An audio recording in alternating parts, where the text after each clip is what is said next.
انہیں مسلمانوں کے چہروں پر دہشت گردی کا الزام لگایا جا رہا ہے۔ یہی مسلمان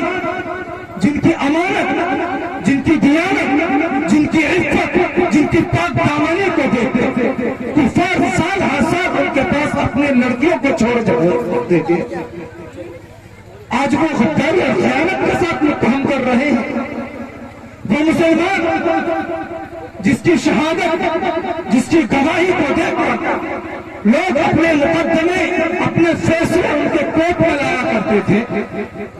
آج وہ ناانصافی میں مسلمانوں کی مثال پیش کرتے ہیں۔ ایک زمانہ تھا کہ مسلمانوں کی صرف آواز پر درندے بھی جنگل کے جنگل خالی کر دیے تھے، آج ایک چوٹی بھی اس کا حکم ماننے کے لیے تیار ہے۔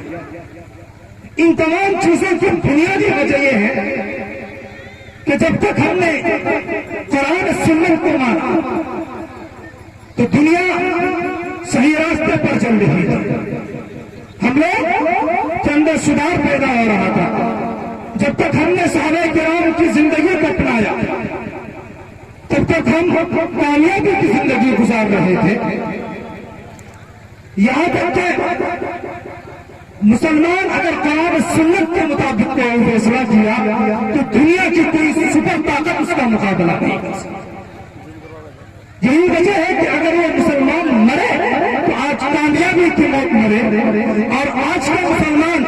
جبکہ قرآن کو بھلا دیا ہے، سنت کو بھلا دیا ہے، احادیث کو بھلا دیا ہے، صحابہ کرام کی بات کو ماننے کے لیے تیار نہیں، قرآن کو پسے پشت ڈال دیا ہے، قرآن کریم کو بالے طاق رکھ دیا ہے، تو بھلا بتائیے یہ ذلت کو گہرے ہوئے میں نہیں جائیں گے تو کہاں آئیں گے؟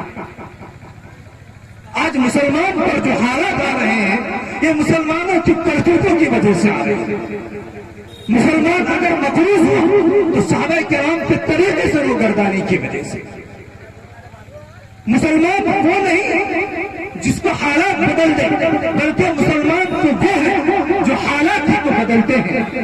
آپ صحابہ کرام کی زندگی کو پڑھیے، شاعر کہتا ہے کہ کردار سے بنائیے معیار زندگی،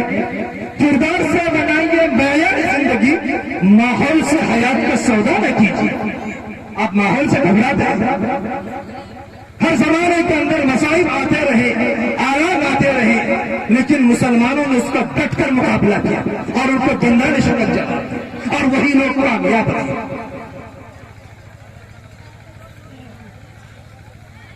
آج مسلمان نبی کی سنتوں کو بھلا دیا، نبی کے طریقوں کو بھلا دیا ہے۔ نبی کریم صلی اللہ علیہ وسلم نے فرمایا تھا